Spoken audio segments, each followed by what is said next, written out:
nanti dicolokkan ke yang sini ini. Colokin ke sini. Satunya ke sini ya. Jadi bentuknya seperti ini. Kemudian mengisi obatnya gimana, Dok? Dibuka dulu. Jadi pastikan ada di tengah ya, ini karena untuk dispersinya. Kalau nggak kamu pasang dia nggak akan istilahnya membuat seperti percikan itu ya. Kita masukkan ke dalam sini obatnya tanpa perlu campuran. Sekarang 1 respul aja, biasanya kita butuh 1 respul, kita masukkan tanpa dicampur dengan NaCl, lalu kita tutup ya. Nanti nyoba semua, karena nggak semua bisa nutup. Tidak bisa nutup, grogi. Udah grogi, keringetan, terus lupa semua ya. Sudah kita tutup, kita nyalakan tombolnya yang ini ya. Pastikan sudah ada uap yang keluar. Sudah ada uap yang keluar, kita matikan dulu. Kita edukasi pasiennya, mau dipasang. Terus pasiennya diedukasi untuk tarik napas dan buang napas seperti biasa. Tapi biasanya kita edukasi untuk tarik napasnya agak dalam supaya obatnya masuk sampai alveoli targetnya ya. Memang letak kayanya di mana sih, Dok? Bronkokonstriksinya bisa di bronkus utama, bisa di bronkus terminalis, bisa di bronkiolus respiratorius. Tapi kalau di bronkiolus respiratorius kan letaknya sudah di bawah, Dek. Otomatis tarik napasnya harus dalam ya. Jadi pasiennya dipasang, Pak saya pasang ya, menutup hidung dan mulut. Terus pasiennya suruh Pak tarik napas dalam dan buang napas dalam. Seperti itu ya. Jadi pastikan pasiennya sudah bisa bernapas dengan baik, baru kita matikan lagi, kita lepas. Seperti itu. Nanti semua mencoba untuk memasang alat nibu ya. Mulai dari merakit, memasukkan obat sampai memasangkan ke pasien ya. Jangan lupa latihan juga dengan sungkup yang hijau. Nah yang hijau itu berbeda. Izin dokter, yang hijau itu apa seperti ini? Mirip kan bentuknya sama si ini kan. Nah terus dia bingung kok ini ada apanya nih dijebol. Dia cuma nggak ada plastiknya gitu loh. Satunya adalah obat, mungkin ya grogi atau gimana atau belum pernah tahu. Iya dia bingung. Ada juga yang ini disambungin sama dia ke ini. Ada alatnya ini tapi nggak tahu ya gimana. Mungkin dia latihannya sama yang hijau doang ya. Dia nggak tahu yang biru tuh ada. Terus dia ambil ini masukkan begini. Nah, ya nggak bakal masuk toh. Ya seperti itu. Tapi ada juga satu lagi, Dek. Pakai ini juga bisa. Nih. Nih, tapi ini jangan kamu sambungin lagi ke sini. Karena ada juga yang sudah begini sama dia. Nah, jangan ya. Ini pasiennya suruh biasanya anak-anak bayi. Tapi kalau orang dewasa pakainya yang sumpuk aja. Itu ya, nanti jangan lupa ya. PR saya satu tadi pelajari yang dengan memberi pemasangan tes kompresi. Model Bluetooth sudah menjadi berada. Ya, prosedur tes dekompresi itu dilakukan pada pasien apa? Tes dekompresi itu pneumotorak yang ventil ya. Pneumotorak ventil atau tension. Kalau nggak ventil boleh nggak, Dok? Nggak usah ya, sama aja di ventil. Ya. Nggak usah kalau salah-salah malah emfisema subkutis dan sebagainya ya. Ingat, semua prosedur tindakan paru harus pasiennya diberikan oksigen dulu ya. Jadi mau kasusnya pneumotorak, mau kasusnya efusi pleura, kamu mau fungsi atau mau WSD atau apa, pasiennya oksigen dulu. Itu yang pertama ya. Pakai aja nasal dulu, biasanya nasal kanul 5 liter. Pakai saya pasang dulu ya. Sesek banget kan datang. Kemudian sama, PR sedikit kita lakukan. Kelihatan kan biasanya dari inspeksi kalau tension pneumotorak ada ketertinggalan gerak ya. Sisi kanan mungkin ya, yang parunya lebih gede biasanya. Ketertinggalan gerak, dia di sebelah kanan, kemudian dari venitus taktil pasti turun karena ada udara dalam jumlah besar, sama periksanya. Kemudian kamu perkusi, bunyinya apa kalau pneumotorak? Hipersonor. Kemudian ada kelainan tanda vital, biasanya kalau pada tensi pneumotorak ada penurunan kesadaran, ada hipertensi atau malah hipotensi, ya takikardi, desaturasi. Kalau sudah mulai seperti itu, kemungkinan dia tension, kamu akan lakukan tindakan tes dekompresi. Pertama ya tetap oksigenasi, kamu edukasi ke pasiennya, ke keluarganya, karena pasiennya biasanya sudah tidak CM. Ini akan saya lakukan pemasakan jarum untuk mengeluarkan sebagian udara yang mengakibatkan tekanan tinggi di dalam rongga pleura, ya, itu selaput parunya, supaya nanti parunya bisa ngembang, ya, biar pasiennya bisa nafas. Seperti itu. Kalau sudah setuju, kamu siapkan alatnya. Alatnya apa aja? Bisa menggunakan ApoCat, harusnya ukuran 14, jadi kamu dikasih nomor 18. Tidak bisa ya, itu anak-anak ya, kalau anak-anak bisa ambil. Kalau dewasa 14, biasanya warnanya orange, ya. Kemudian sama untuk bersih-bersih ya, Dek, alcohol swab. Kemudian juga bisa diberikan untuk transport, biasanya kita pakai transfusi set sama botol infus yang sudah diisi setengah. Ya, nanti waktu responsi kalian menyiapkan ya. Responsi yang hari Kamis menyiapkan botol infus yang isinya setengah.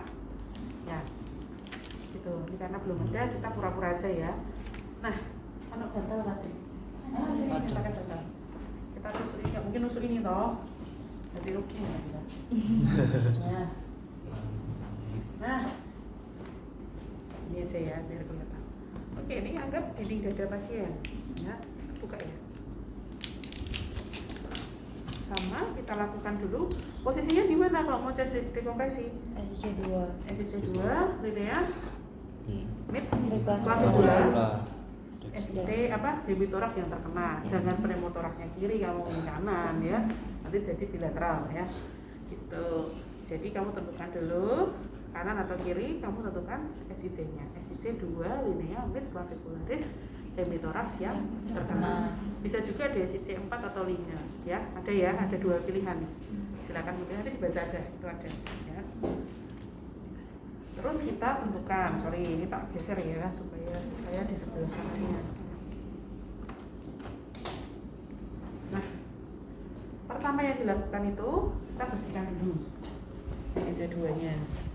Tangannya tetap, jadi anggapannya gini deh, SCC 2 kan gini. Tanganmu itu menjaga supaya tidak gerak-gerak gitu loh. Misalnya ada biasanya kalau perempuan ya, itu ada payudara di sini atau orangnya gemuk ya, jadi ada kelebihan kulit skin excess, kamu tekan sedikit supaya terfiksir areanya tidak geser-geser ya. Bisa bayangkan ya di antara 2 SCC. Seret. Nah, ini berarti yang area yang kamu tusuk. Bersihkan dulu ya. Kemudian di-proof dulu. Kita butuhkan spek. Nah, biasanya kita pakai spek 5 cc untuk nge-proof ya. Jadi kita ambil dulu, terus kita tusuk aja, kita tarik. Biasanya kalau udara apa Dik yang didapat? Ya udara ringan, kosong, terasa ringan ya. Ya kayak gini, kamu narik ini nih kerasanya kayak gini kalau pneumotorak tuh. Nah persis sama, nanti kamu coba semua ya. Tuh tarik, wah udara sudah fix ya, berarti kamu bisa lakukan chest dekompresi.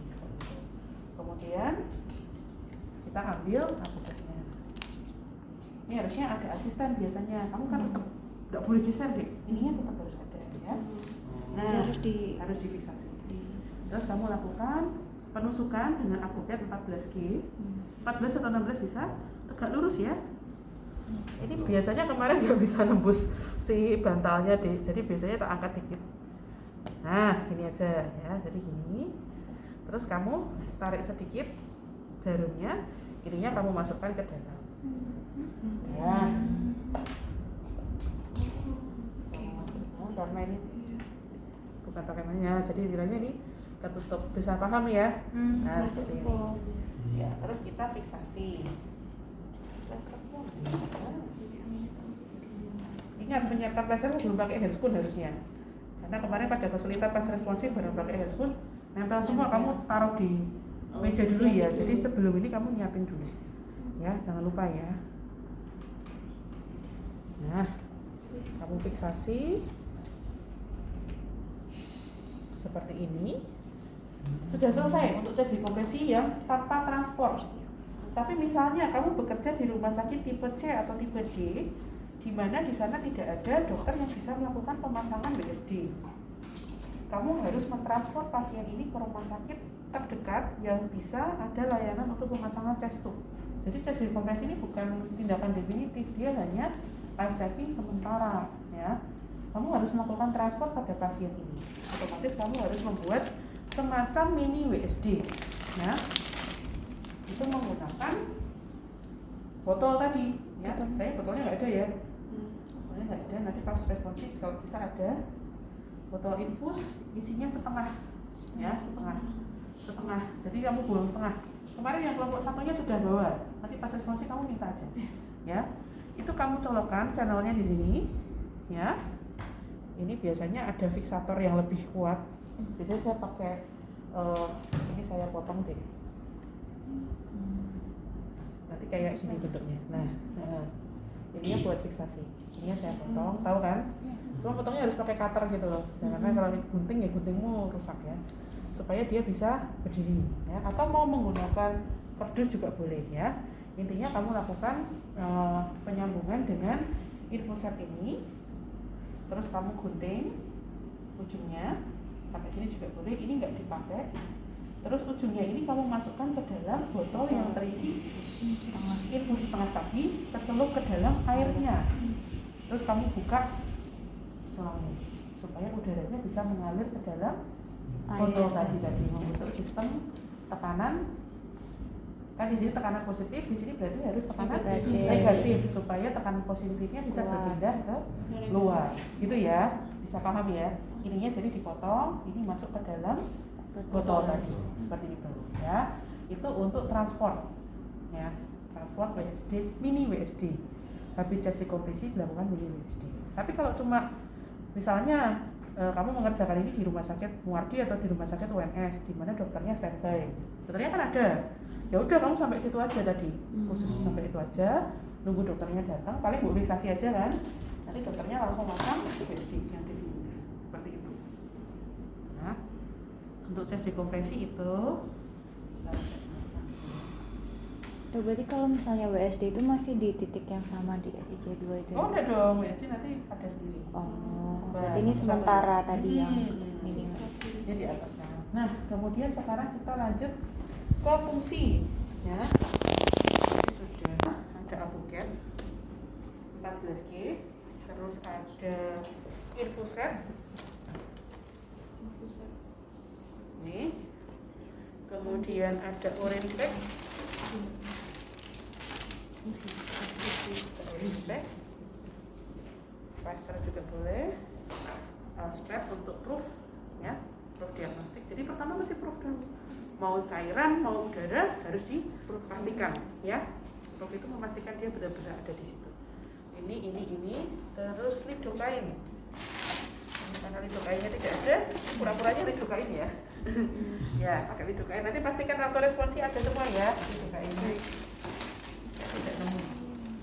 Oke. Jadi kalau fungsi pakainya itu. Pertama tetap pasiennya dikasih apa? Oksigen dulu. Ya, ini kasusnya sekarang efusi pleura.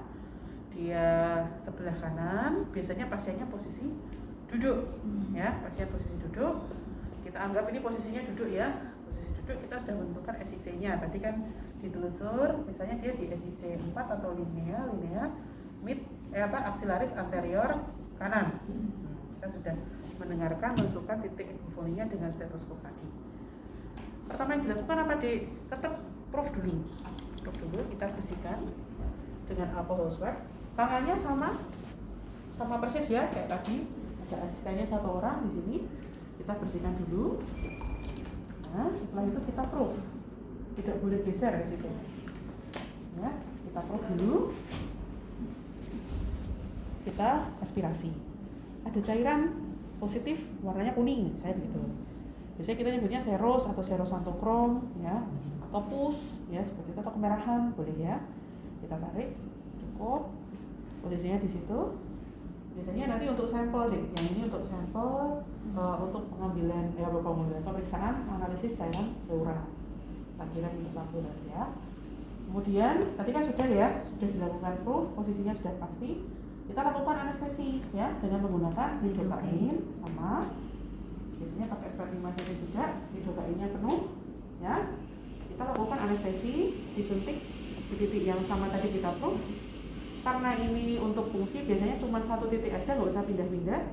Dari bagian intrakutan kita suntik, masuk sedikit ke sekutan, masuk sedikit lagi ke bawahnya, lapisannya saya lupa namanya ya. Masuk aja terus sampai dalam ya, sampai habis. Kemudian kita aspirasi sedikit, biasanya akan ikut beserta cairan pleuranya. Berarti posisinya masih benar, tapi sedikit aja deh, jangan bu tarik banyak-banyak ya, hidungnya ikut keluar lagi ya, sedikit aja untuk memastikan oh lokasinya memang di situ ya. Jadi kalau misalnya ini ingat buka tutup step satu tangan, dua tangan tak jewer ya, satu tangan ya untuk melindungi supaya kamu tidak tertusuk ya, seperti itu. Kalau susah dok ya latihan makanya ya. Kemudian kita lakukan penusukan dengan menggunakan abuket 14G ya. Kita masukkan, kalau tadi nggak mampu ya saya tarik ya dek, berarti ini tangan saya masih di sini ya. Kita masukkan ya, sampai masuk ke dalam. Sama prinsipnya, tarik sedikit jarumnya sambil ini masuk di mampetin. Nah, gitu. Kemudian kita sambungkan ke dalam sini. Oh, sorry saya lupa. Harusnya kamu tadi sudah menyiapkan ini dan ininya dulu. Disambungin dulu, kalau enggak nanti banjir. Nah, jadi nyambunginnya, nah ini pura-puranya tadi ya. Ini infuset dipasang ke dalam urin bag ya. Ini pastikan ininya kekunci dek, kadang ininya ada yang kebuka soalnya ya, jadi ini ada yang kebuka ada yang kekunci. Ini sudah tertutup ya. Nah ini biru ya, sudah biru, sudah terkunci. Kalau nanti kamu sudah pasang tapi ternyata ininya bocor ya gitu. Terus kita sambungkan ke ininya. Mau pakai 3W boleh tapi nggak ada, jadi sini 3W dulu biasanya, baru ini.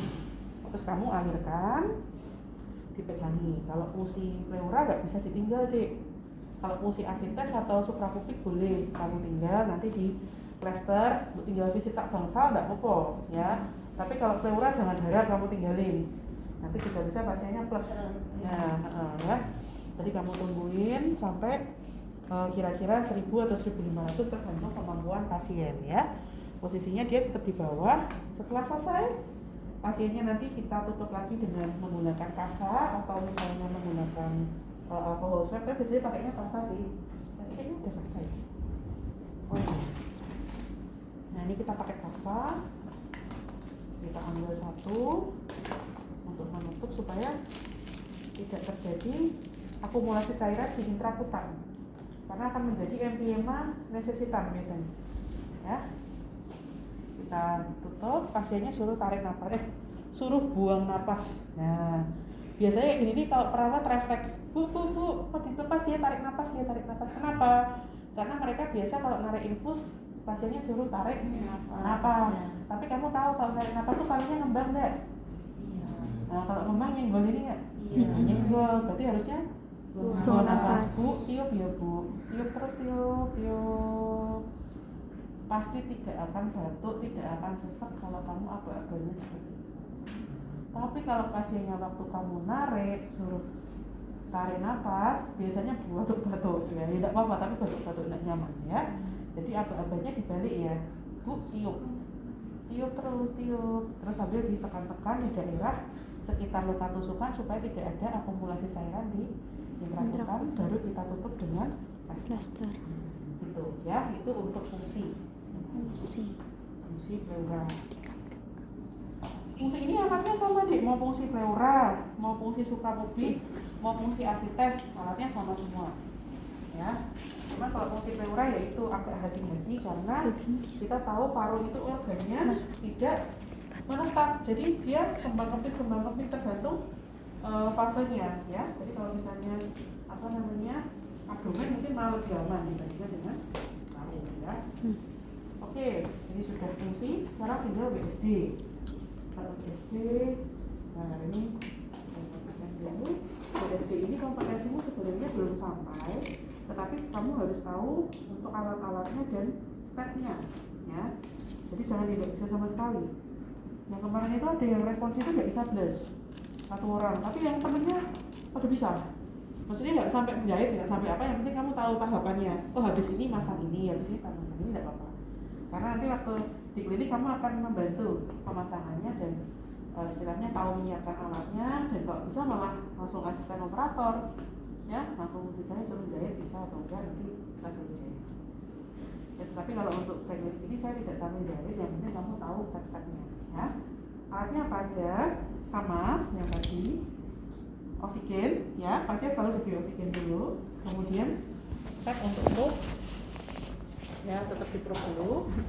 Kalau BSD kasusnya bisa pneumotorak, bisa efusi pleura, bisa hidropneumotorak, bisa piopneumotorak, tergantung lainannya apa bisa, karena dia selangnya cukup besar ya. Jadi spek 5 cc untuk probe memastikan dia lainannya apa. Kemudian kita menggunakan lidocain tadi.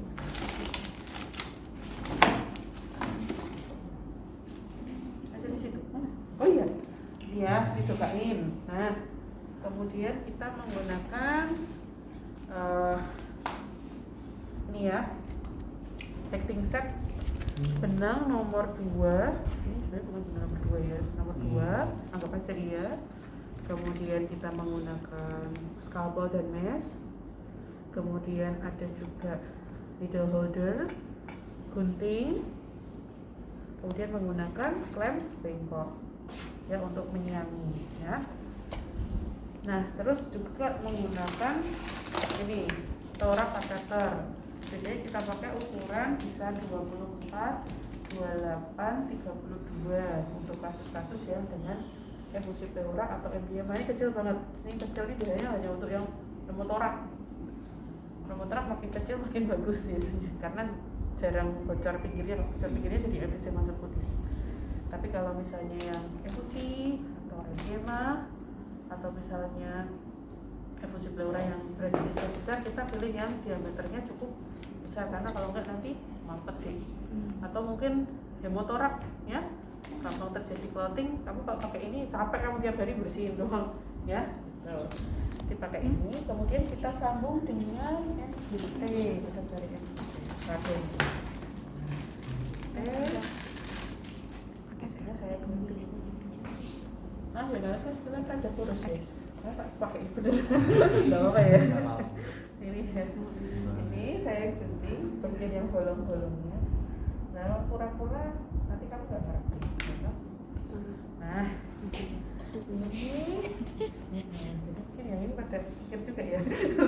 Ini digunting ya sampai yang bolong-bolongnya tadi hilang. Biasanya saya gunting sih, karena kadang nempel di situ loh. Clottingannya tuh susah nanti bersihinnya. Jadi saya gunting, kemudian disiapkan.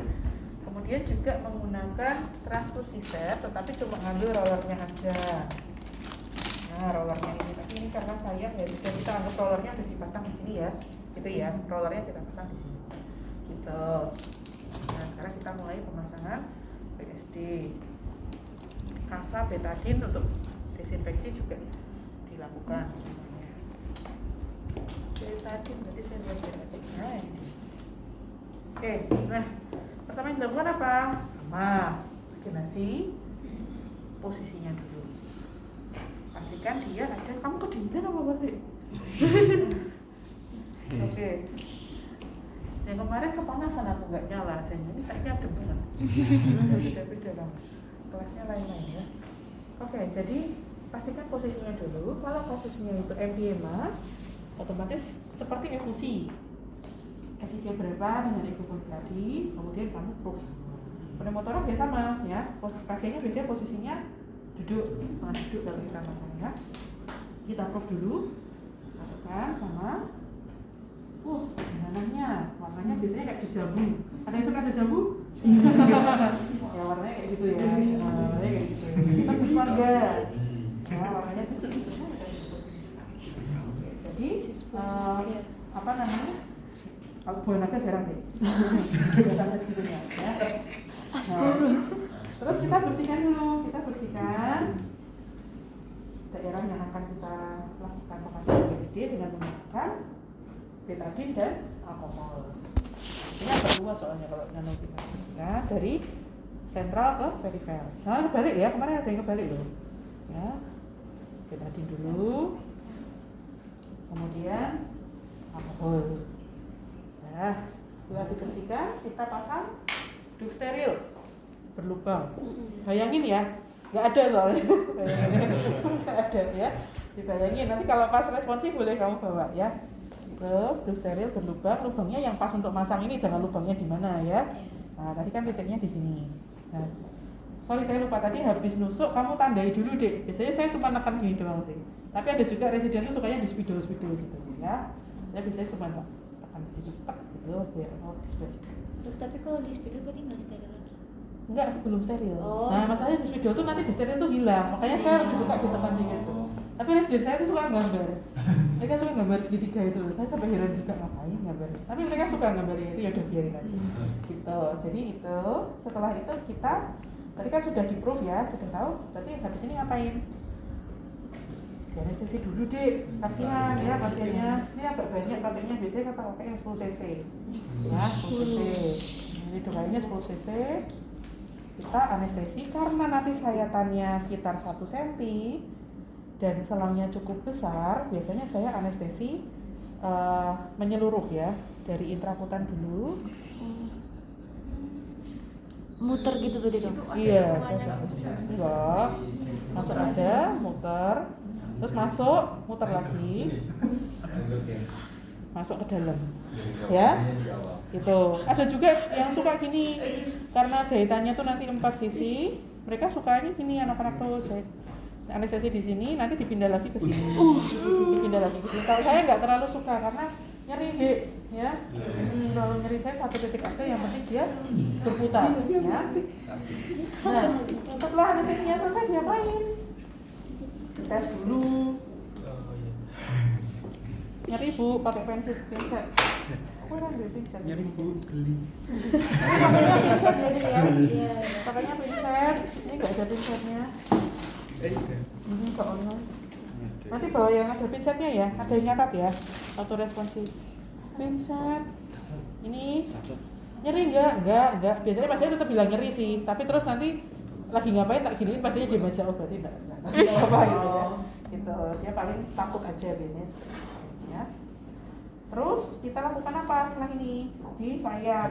Mana tadi mesnya? Eketnya begini. Nah, kita nggak beneran ya dek, nanti dimarahin ini rusak bantal ya. Kita masukkan terus kita sayap. Itu tegak lurus gitu dong? Iya. Ini kan biasanya kalau SIC orang tuh kayak gini. Nah di sini kan seret. Nah paham ya. Masuk, tarik. Biasanya saya sampai ya suputan sedikit lah ya, masuk. Terus begitu kita siangi dengan klem bengkok. Mana klem bengkok? Nah, tadi kan udah lubang ya. Kita masuk, buka sampai nanti ada menembus pleura. Ini kayak kamu nembus si handspoon.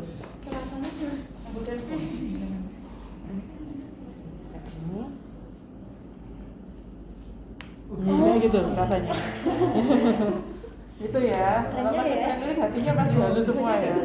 Ya, nanti kamu coba rasain ya. Nah, kalau sudah seperti itu biasanya akan ada cairan pleura yang sedikit keluar. Biasanya baunya rada-rada gimana gitu. Kalau MBMA, kamu mesti ingat dari mulai kamu mengalami pertama sampai kamu praktek baunya udah langsung ingat yang mana ya. Itu sudah disiangi kan? Kemudian kita siapkan ora kateter. Ingat ini adalah ada asistennya. Pastikan tanganmu tetap di sini, ya. Kita ukur dulu. Nah, biasanya kita ukur dari bagian daerah apa namanya apex sampai kira-kira tinggi SIC mana yang mau kita pasang. Ini gede banget deh. Biasanya nggak sampai segitunya. Sini kamu yang kecil. Nih, amit-amit enggak ya? Ini cuma ngukur ya. Nah, biasanya antara 10 atau 12 ya. Dari apex sampai SIC yang mau kita pasang. Ya. Kan kalau ini gede banget. Bisa 16, 18, nggak mungkin. Ini jarang ya. Nah, masukinnya gimana? Kita masukkan ke dalam pakai super DC ya. Kita masukkan ke dalam. Iya. Nah, kita masuk. Ini ibaratnya kepalanya sini ya. Masuk itu lurus sampai 2 dulu deh. 2 itu lurus. Kemudian baru kamu arahkan ke atas, itu untuk kasus pneumotoraks. Tapi kalau misalnya efusi pleura, kamu cukup mengarahkan sedikit ke bawah atau lurus aja. Nah, sampai didorong masuk, ininya ditarik. Ini, ya trokalnya ditarik. Jangan ininya masuk terus, ya laserasi nanti. Ya, kemudian ditekuk supaya nggak keluar semua. Kita sambungkan dengan NGT. Tadi udah pakai NGT kan? Ini peran asisten penting di sini ya. NGT, setelah NGT masuk, sudah ada rollernya ya, masih dimatikan. Kita masukkan ke botol WSD yang berisi sepertiga cairan. Kalau efusi pakainya dikit aja cairannya. Pastikan ujung selangnya tercelup ya. Setelah tercelup baru kamu buka rollernya, pastikan dia keluar. Ya, setelah buka rollernya baru pastikan dia keluar. Keluar misalnya sudah penuh 1 botol, matikan dulu, kita siap untuk menjahit. Kalau menjahitnya nggak usah sekarang nggak apa-apa, yang penting kamu tahu step-stepnya untuk melakukan itu. Ya. Berarti sampai sehabisnya cairan dok? Kalau WSD itu tergantung ya, kan sekali ngeluarin ada prinsipnya kan, nggak boleh RPE kan. Biasanya saya ambil 1 botol itu kan 500 atau 1 botol 1000. Ya kan ada yang 1000 ada yang 500. Kalau pasiennya aman, bagus ya, nanti 8 jam lagi saya keluarkan lagi 500. 500 berarti? Iya, jadi diklaim dulu. Enaknya kalau WSD itu kamu nggak perlu tusuk pasang kan dia bisa ditahan ya. Cuman minusnya tadi kadang sok tersumbat. Kalau tersumbat ya kamu lepas dulu ininya di spooling, kujangi pakai spet 50 cc ya, spet 50 cc diisi dengan saya boleh dimasukin ke dalam sedikit aja, biasanya cairan nggak sampai penuh sih Dik. Belum ini terus kamu tarik keluar. Nah biasanya keluar lagi aman, tekuk disambung seperti itu namanya spooling WSD. Kalau mau bersih bawahnya juga bisa, tinggal dimasukin aja air ke bawah ini. Karena kadang yang sumbat bukan cuma sini tapi sini juga. Makanya tadi biasanya ujungnya tak potong itu loh, ya biar ujungnya nggak gitu. Ya itu untuk tindakan WSD. Mudah ya, bisa ya. Ada yang mau coba? Dokter, itu nanti berarti nggak difiksasi di sini, cuma dipegang aja. Difiksasi kan dijahit. Dijahit bentuk tabaksak. Itu Dia dijahit. Itu ada salangnya seperti ini, nanti kita jahit. Kita jahit. Sakit. Sakit, jelas lah, nggak mungkin nggak sakit. Terus nggak buka ya.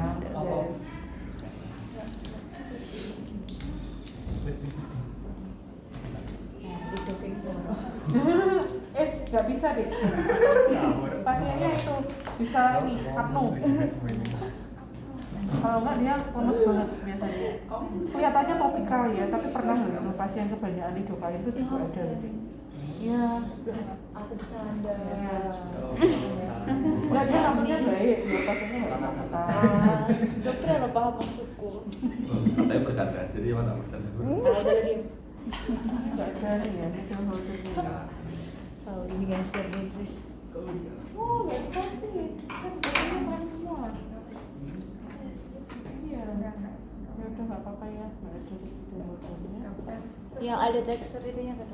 Mau tanya, berarti nanti semuanya kalau misal pas ujian ataupun pas OSCE itu nanti disiapkan dulu bagian steril dulu sebelum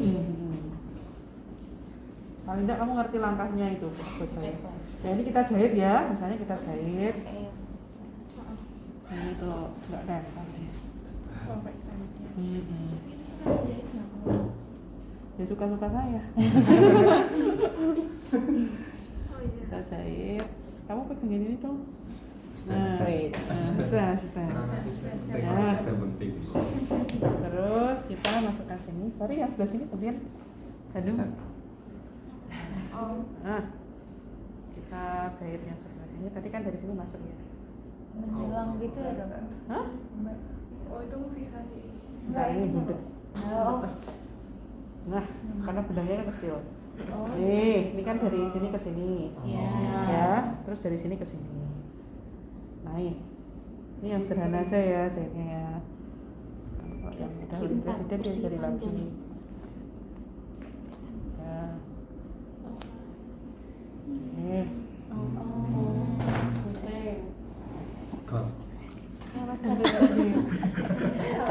Kamu suka lihat drama ya? Sikat. Nanti kita dimarahin sama orang skillabnya nggak? Enggak dong. Kita diem aja kan. Iya. Ya, terus ini pura-puranya kan di sini ya, udah lihat. Bentar, bantu. Nah. Nah, paham ya tadi ya? Sini masuk ya. Iya. Gitu. Terus samain dulu kanan dan kiri. Ini terlalu tipis benangnya, tidak recommended, tapi nggak apa-apa yang ada. Nah, Berarti biasanya pakai benang ukuran dua tok. Kita Tali pijat. ikat, terus kita masukkan ke selangnya, kita ikat lagi. Berarti ikatnya ikat biasa dong. Iya, ikat. Ini berarti kalau prosedur yang ini udah mulai ngikat-ngikat ini boleh pakai tangan langsung dong? Boleh. Masa pakai handphone? Iya. Kita ikat supaya kan Kayak ini ya, apa sih? Ngepang. Itu plasternya tetap kayak gitu aja. enggak, plasternya harusnya nggak pakai, tapi ini terlanjur nempel buat nempel ini kan.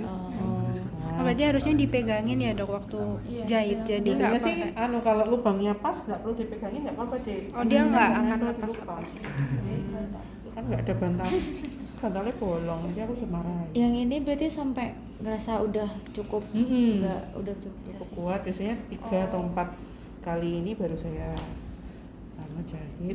Saya simpulkan, kita membuat kesimpulan di sini. Nah, belajar jahit berarti. Ya, jangan dimatiin.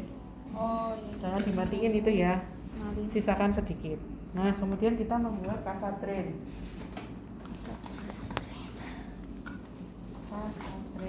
Kasatren caranya gimana, Dok? Mana gunting-gunting? Nah, Berarti ini tidak terlihat kan? Yang terlihat gini doang kan? Ya. Ini masuk Ini di dalam. Ya kan, di dalam. luar. di dalam. yang masuk cuma segini. Ya, Iya. betul, gitu. Nah, ini tampak keluar. Di ombong-ombong.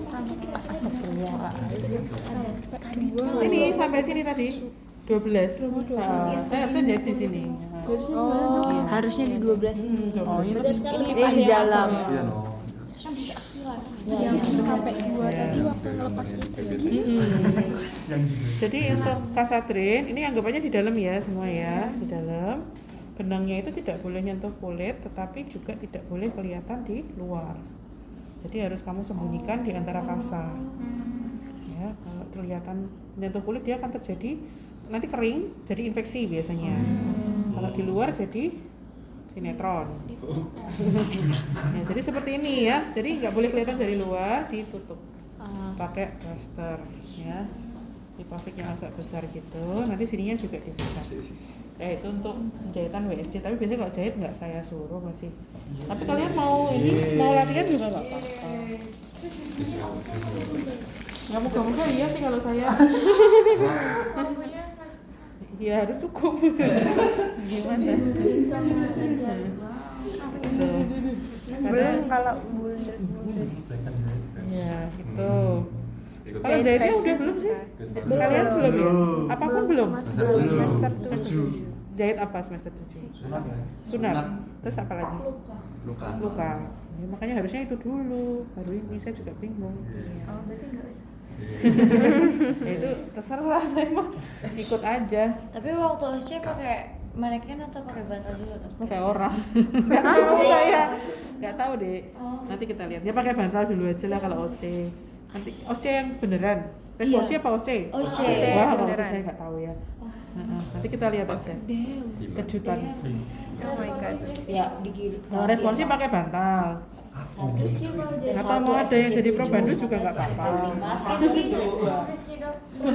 Ini Jiron mau lindokin 100 mili.